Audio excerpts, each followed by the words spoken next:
Back to my channel. मैं लीना और आप देख रहे हो स्टोरी टेलिंग नीतू। तो आज आपके लिए मैं लेके आ गई हूँ एक ऐसी कहानी जो कि एचडी से जुड़ी हुई आज की सत्य घटना है, जो कि राजस्थान के एक राहुल के साथ घटी थी। तो राहुल 23 साल का एक लड़का था। वो अपने फैमिली के साथ रहता था। उसकी फैमिली बहुत बड़ी थी, यानी कि ताऊ जी थे, चाचा जी थे, और वो खुद रहता था अपनी, मतलब जो उसकी खुद की फैमिली थी वो एक उसकी मम्मी थे, उसके पापा कुछ 5-6 साल से काफ़ी बीमार चल रहे थे। और घर में ना इतने पैसे नहीं थे, मतलब उन लोग के पास इतने पैसे नहीं थे, पर उसके चाचा और उसके ताऊ बहुत पैसे वाले थे और बहुत ना झगड़ालू टाइप के लोग थे। मतलब सब छीना झपटी, दूसरों का जमीन हथिया लेना, इस टाइप के लोग थे।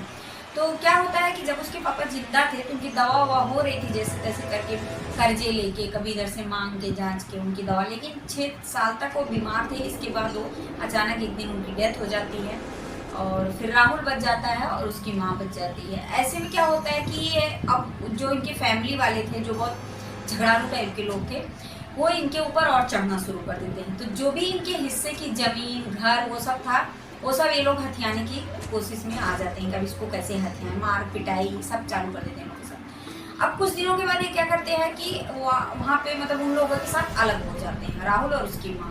तो बाहर एक छोटा सा झोपड़ी टाइप का बना लेते हैं और उसी में अपना खाना पीना, वो चूल्हा और चौका बर्तन सब वहीं पे रहता था, वहीं पे बना के खाते थे। एक दिन क्या होता था, फिर भी वो लोग मार पिटाई करते थे ताकि वो उनके हिस्से की जो भी खेत था वो उन लोग को मिल जाए।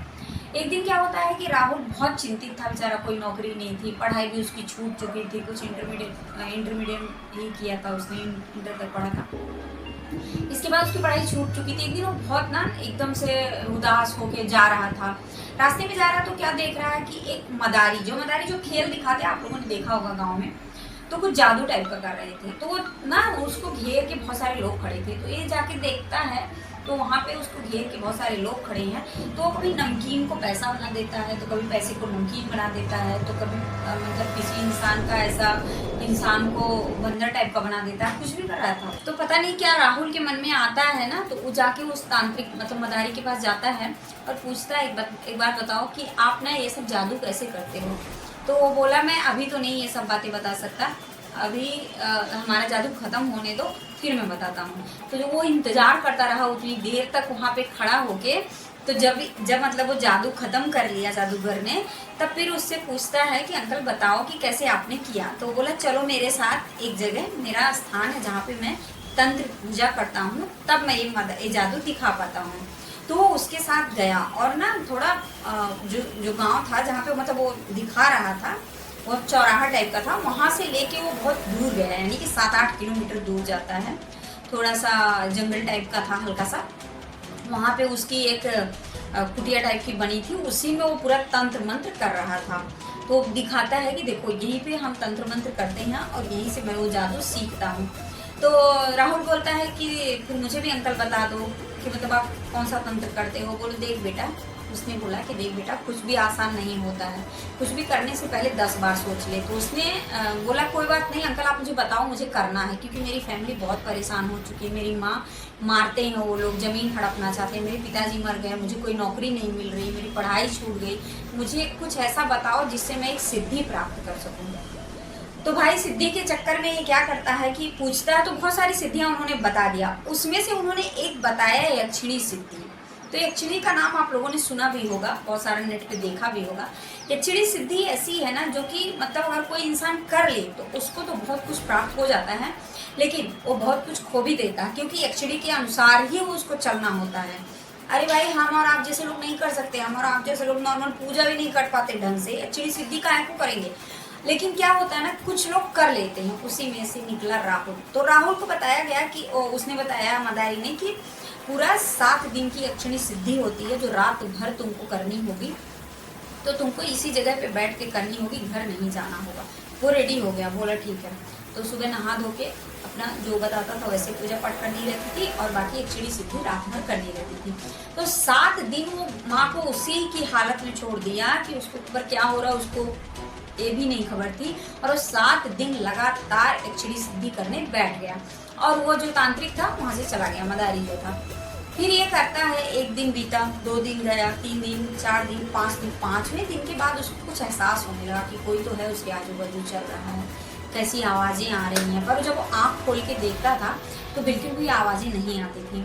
और जब ये छठे दिन जब ये हुआ तो क्या होता है, उसके सामने ना ऐसे बैठे हुआ सिद्धि कर रहा है और उसके सामने ना ऐसे लगता है कि मुर्दे आ रहे हैं खड़े होके, जो मरे हुए लोग रहते हैं ना, वो खड़े होके मुर्दे उसके सामने आ रहे हैं। और जो उसने सर्कल बनाए थे उस सर्कल के बाहर ही खड़े होके बोल रहे हैं, राहुल अब बंद कर दे, राहुल ये मंत्र पढ़ना तू बंद कर दे, नहीं तो मैं तेरे को जिंदा नहीं छोड़ूंगा। लेकिन राहुल डर तो जाता था, देख रहा था ध्यान से कि मुर्दे जा रहे हैं, इधर उधर दौड़ रहे हैं, बोल रहे हैं कि छोड़ दे, लेकिन उसने ना छोड़ी नहीं, क्योंकि वो मदारी ने बोला था कि तुम ना सिद्धि के समय जब भी तुम मंत्र पढ़ रहे होगे, उस मंत्र के समय अगर तुमने छोड़ दिया मंत्र तो तुम्हारी जान नहीं बचेगी, कुछ भी हो जाए लेकिन छोड़ना मत। ये बात ध्यान आया और वो नहीं छोड़ा, मंत्र कंटिन्यू करता गया। फिर वो क्या देख रहा है कि जो छठे दिन के दिन लास्ट रात्रि में, ये 5वें दिन का कांड था, जो छठवें दिन की रात्रि में वो लास्ट में क्या देख रहा है कि उसकी माँ आती है रोते रोते और उसके साथ बहुत सारे लोग हैं जो कि वो भी आ रहे हैं और बोल रहे हैं राहुल ये काम मत कर। उसकी माँ रो रही है, राहुल ये काम मत कर बेटा, ये सब नहीं करते, सब गलत काम होते हैं, चल अपने घर पे कुछ मेहनत करेंगे कमाएंगे, ये सब बोल रही है। माँ रो रही है। माँ को रोते हुए देख के राहुल का मन एकदम से पिघल गया, वो मतलब उठने जा रहा था, आधा ही उठा, फिर उसको ना उस मदारी की बात याद आ गई, तांत्रिक की। वो बोला था अगर तुमको किसी भी तरह से इमोशनल ब्लैकमेल किया जाए, जैसे कि किसी भी रूप में आके कोई करे, तो तुम ये समझ जाना कि ये हकीकत नहीं है, ये सिर्फ तुम्हारे साथ छलावा किया जा रहा है, तो तुम ये काम करना मत, नहीं तो तुमको मृत्युदंड पक्का मिल जाएगा, वो लोग तुमको मार देंगे जो लोग आए रहेंगे। ऐसा करने के ऐसा तुरंत उसको याद आता और वापस बैठ जाता और मंत्र कंटिन्यू पढ़ता जाता है। तो थोड़ी देर जैसे ही बीतता है 5 मिनट, फिर वो लोग एकदम गुस्से में आ जाते हैं और उसकी जो माँ थी वो माँ नहीं रही, बल्कि उसने एकदम पूरी ना चुड़ैल का रूप धारण कर ली, डरावनी, पूरी आंखें निकाल निकाल के बोल रही थी कि बंद कर दे राहुल, बंद कर दे। वो समझ गया कि ये सब चाल हो रही है। वो कंटिन्यू करता गया और 6 दिन पूरे हो गए। 7वें दिन जब हुआ तो 7वें दिन रात्रि को आधी रात जब बीत गई और फिर वो मंत्र मतलब पढ़ रहा था, इतने में देख रहा है एक खुशबू सी आई और फिर लगा उसके आजू बाजू कोई छम छम छम करके चल रहा है। वो समझ गया कि शायद मेरी सिद्धि अब कामयाब हो चुकी है, मैं पा चुका हूँ सिद्धि, जिस मंत्र को मैं सिद्ध कर रहा था इतना दिनों से। तो एकदम से अचानक से वो देखता है कि एक बहुत सुंदर सी मतलब स्त्री जो कि 25-30 साल के एज के बीच में थी, एकदम सुंदर सी लड़की उसके सामने आती है और फिर वो देख के एकदम से उसको मोहित हो जाता है। लेकिन वो कंटिन्यू अपना जाप करते जा रहा है। सुबह हो गई और फिर सुबह के टाइम जब थोड़ा अंधेरा था तभी वो एकदम क्लियर हो गई, आके एचडी उसके सामने आई और बोली कि बोलो राहुल तुमको क्या चाहिए। तब वो बोलता है कि मुझे कुछ नहीं चाहिए, बस मैं जैसा चाहता हूँ वैसा होना चाहिए, जो मतलब ऐसा मैं जो बोलूँ वो होना चाहिए। वो बोली होगा तो वही जो तुम चाहोगे, लेकिन मेरी एक शर्त है कि तुम जो अभी ये तुमने किया और मुझे पाया, मतलब कि तुमने जो ये मंत्र पढ़े और मुझे सिद्ध किया, ये बात किसी को मत बताना। दूसरी बात, तुम्हारे आसपास कोई दूसरी स्त्री नहीं आए, तुम सिर्फ मेरे साथ रहोगे। और तीसरी बात कि अगर मुझे कभी भेजने की तुम सोचना भी मत, अगर जब तक मैं ना चाहूँ कि मैं जाऊँगी तब मैं जा सकती हूँ, लेकिन तुम मुझे कभी मत भेजना। अगर ये 3 शर्त तुम मानते हो तो मैं तुम्हारे साथ हमेशा रहूँगी, जो तुम कहोगे मैं वैसा करूँगी। इसने बोला डन एकदम। तो यही करके और फिर सुबह सुबह उठा और आ गया। उसकी माँ बहुत रो रही थी क्योंकि उसके ताऊजी चाचा वाचा मिलकर उसको पीटे उठे थे थोड़ा कि ज़मीन उमीन लिख दो मेरे नाम में।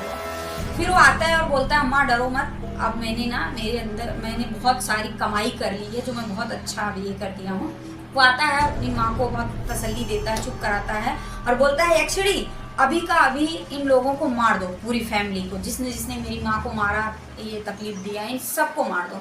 इतना बोलते ही एक्चुअली क्या करती है कि पूरा जो घर था उनके ताऊजी का वो गिरा देती है, पूरा घर गिर जाता है और लोग दब के मर जाते हैं। ऐसा होता है, लेकिन मतलब अभी वो हुआ ना कि घर गिर गया मर गए, तो ऐसा मर्डर में भी ये चीज़ नहीं आती है, तो इतना कौन पता चल रहा है, वो तो सिर्फ इन दोनों को पता है, क्षिणी को और राहुल को। मर जाते हैं वो लोग। और फिर राहुल क्या करता है, अपनी माँ को वहाँ से उठा के ले जाता है, बोलता है चलो तुम मेरे साथ, और बोलता है एक्चुअली एक बहुत सुंदर सा घर मेरे लिए तैयार करो। तो एक्चुअली ने एक बहुत सुंदर सा घर तैयार किया और वो घर में जाता है और साथ माँ के साथ अपने रहने लगता है। यक्षिणी इससे आती है, रात में मिलती है, कभी दिन में मिलती है, मतलब इसके साथ एकदम मतलब बोलते हैं ना एकदम दोस्त गर्लफ्रेंड या बीबी जैसा व्यवहार करती है, इसके साथ रहती है हमेशा। और ये उसकी बातें सुनता है, वो इसकी बातें सुनती है, और ये जो चाहता है वो मतलब उससे करवा लेता है। मुझे यहाँ जाना है तो मुझे ये करना है, वो करना है, वो सब हो जाता है और पैसे वाला पूरा फेमस हो गया। इसमें क्या होता है कि उसका जिसका नाम था दीपक, उसकी शादी तय हुई तो उसने क्या किया कि कार्ड भेजा राहुल को। तो राहुल देख के बहुत खुश हो गया कि राहुल का कार्ड आया, अरे दीपक का कार्ड आया है तो चलो शादी में चलते हैं। भैया एकदम सूट बूट में मस्त तैयार हुए, तो बड़े आदमी हो गए थे, कार वार भी ले लिए थे, कार में बैठे खुद और अपनी माँ को बैठाया, निकल दिए गए। जब शादी में जा रहे हैं तो भाई एकदम सूट बूट में, और सुनने में आया वो अच्छे गाड़ी से जा रहे हैं और अच्छा घर है। तो दीपक बोला भाई तूने इतनी जल्दी इतना कैसे कमाई कर लिया, अभी तो कुछ ही महीनों पहले तू एकदम भिखारी टाइप का था, अभी अचानक से तू इतना धनी कैसे हो गया।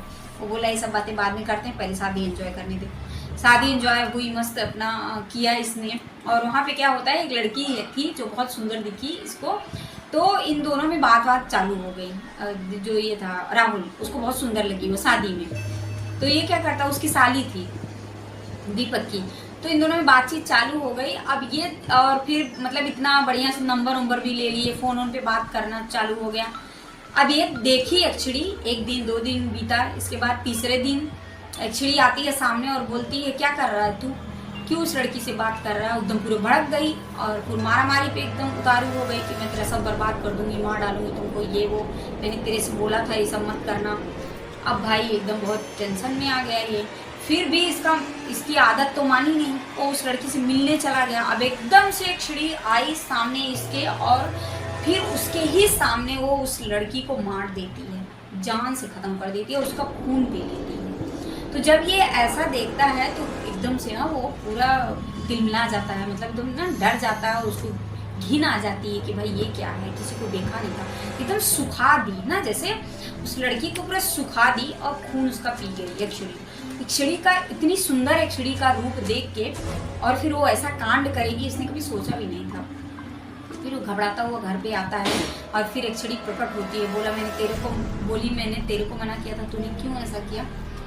तो बोलता है कि माफ़ कर दो यक्षिणी, मुझसे गलती हो गई, मुझे माफ़ कर दो, तुम जैसा कहोगी वैसा ही होगा। अच्छा ये चीज़ 2-3 दिन चला, फिर वो एकदम से तिलमिलाया हुआ था, वो चीज़ें उसको बहुत ये हो रही थी, क्योंकि ना यक्षिणी ना मार काट पे आ गई थी, किसी को भी उसको बुरा लगता था, गुस्से में आ गई थी ना एक बार, तो किसी को भी राह चलते आदमी को भी एक्सीडेंट करा रही थी, कभी किसी को मार काट रही थी, तो किसी को तो नहीं पता चलता था, पर लोगों को लगता था कुछ ऐसे ही हो रहा है। पर जो राहुल था उसको सब दिखता था कि ये यक्षिणी कर रही है। अभी एकदम बावला सा उस मदारी को ढूंढ रहा था, इधर उधर ढूंढ रहा, वो कहीं नहीं दिख रहा है। वो सोच रहा था कहीं तो खेल तमाशा दिखाते हुए मिल जाए। अच्छा 2-4 दिन 8 दिन बीते, एक दिन ऐसा हुआ खुदा न खास्ता कि सच में वो खेल दिखाता हुआ मिल गया। वो रात को लौट रहा था कहीं से, कुछ ये मतलब रात ही थी, 7-7:30 बज रहे थे, अंधेरा हो गया था, लौट रहा था अपनी गाड़ी से, तो देख रहा है कि सामने मदारी ये खेल दिखा रहा है। भाई वो गया वहाँ पे, खेल जैसे ही खत्म हुआ उसके पैर पड़ गया, बोला ये यक्षिणी का साधना जो मैंने किया था तांत्रिक महाराज, इसको कैसे भी करके यहाँ से भगाओ, नहीं तो मैं फंस गया हूँ, अभी मार काट पे आ गई, मुझसे गलती हो गई थी। तो वो बोला ठीक है, इसका तोड़ तो कोई नहीं है, मैंने मना किया था उसी टाइम पे कि ऐसा कुछ करो मत, क्योंकि ये सब जितना आसान और अच्छा होता उतना ही भयावह भी होता है, तो मैंने मना किया था। तो बोली ठीक है, और बोला ठीक है बता दो क्या तोड़ है। तो बोले जहाँ से तुमने साधना की थी ना, याद करो उस खंडहर, मतलब जो झोपड़ी टाइप का खंडहर टाइप का था, वहाँ पे ना एक लाल किताब रहेगी और उसमें ना पीछे साइड जिस मंत्र को तुमने पढ़ा था उसी पीछे साइड यक्षिणी को भगाने के भी मंत्र हैं। उस मंत्र को तुमको 11 बार पढ़ना है और वो यक्षिणी तुम्हारे पास नहीं आनी चाहिए, तुमको वो मंत्र खत्म करना होगा 11 बार, वो खुद ब खुद चली जाएगी। अब एकदम बौखलाया हुआ भागा और ढूंढ रहा किताब, पर किताब मिली नहीं। यक्षिणी जरूर उसके सामने आ गई, बोली क्या ढूंढ रहा है तू यहाँ पे राहुल। तो बोला कुछ नहीं, बस ऐसे ही आया था, यहीं पे मैंने साधना की थी तो मेरे को याद आ गई तो मैं आया था। तो बोली चलो अभी घर चलते हैं। अच्छा आ गया वो घर पे। फिर ऐसे 1-2 दिन बीता, वो तो ताक में था कि बस किसी भी तरह मैं इससे पीछा छुड़ाऊँ। फिर वो देख रहा था एक दिन कि वो समय देख रहा था किस समय मेरे पास रहती है और किस समय ये चली जाती, गायब हो जाती है यक्षिणी। तो जिस समय ये गायब हो जाती थी यक्षिणी, तो उसी समय ये क्या करता था कि इसने ध्यान दिया कि यक्षिणी इस समय गायब है, और वो लाल किताब ढूंढने पहुंच जाता है। और जो इसका दोस्त था दीपक, जिसके शादी में गया था, वो दीपक इसका पीछा करता है डेली, ये कैसे इतना पैसा वाला है। तो जाता है उसके घर पे, और वहाँ पे मतलब खंडहर में, और जाकर ढूंढता है, और किताब उसके हाथ लग जाती है। फाइनली उस दिन बहुत बारिश हो रही थी, किताब फाइनली हाथ लग गई, और जैसे ही ये किताब खोला और एक बार मंत्र बोला, सामने यक्षिणी आ गई और बोली, मैं तुझे अब नहीं छोड़ूंगी, तुझे तो मैं जान से खत्म कर दूंगी। तेरे को मैंने मना किया था लेकिन तू माना नहीं ना, अब मैं देखती हूँ तू कैसे मंत्र पढ़ता है। ये भी बोला कि नहीं, अब नहीं, मैं इसको तो छोड़ दिया तो ये मेरी जान तो ले लेगी पक्का, मेरी जान आ जाए चाहे रहे, मंत्र तो मैं जरूर पढ़ूंगा। भाई वो खड़ा हो गया एकदम से और मंत्र पढ़ना स्टार्ट कर दिया। 11 बार उसने मंत्र पढ़ा। यक्षिणी खुद ब खुद वहीं चिल्ला के और धुएं जैसा कुछ निकला और वो वहीं पे समाप्त हो गई। दीपक ये सब कहानी देख रहा था। दीपक बोला, क्या बेटा राहुल, क्या बोल रहा था रे तूने उस दिन कि मैंने बड़ा मेहनत करा, पैसा कमाया, ये वो, अभी तो तेरी सच्चाई ये है। तो उसने अपने दोस्त को सारी सच्चाई बताई, रोने लगा, और फिर दोनों गले मिले और फिर बोले, चल ठीक है, तेरी दुनिया की अभी सारी मुसीबत खत्म हुई बेटा।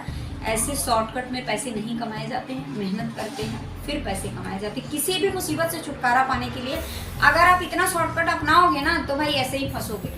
तो वो जाकर आते हैं, लेकिन एक चीज जरूर हो गई कि जैसे ही वो उस खंडहर में से निकला तो देख रहा उसकी गाड़ी गायब हो चुकी थी। अब बेचारे लोग पैदल आए घर तक। अब घर आया तो देख रहा घर ही वापस अपना उसी झोपड़ी में अपना रहने लगा, और उसके जो दादा ताऊ थे वो तो खत्म ही हो चुके थे। तो यही थी आज की कहानी। तो कैसी लगी हमें कमेंट करके जरूर बताना, और ऐसे उल्टे सीधे हरकतें तो भाई मत करना, और हम जैसे लोग तो कर भी नहीं सकते हैं, पर किसी भी चीज़ को पाने के लिए क्यों इतनी हरकतें करना है उल्टे सीधे, जिसके बारे में हम नहीं जानते। चलो मिलेंगे नेक्स्ट वीडियो में आपके लिए ऐसे ही मस्त और एकदम ना इंटरेस्टिंग कहानी लेके। तब तक के लिए क्या करोगे, हरे कृष्ण।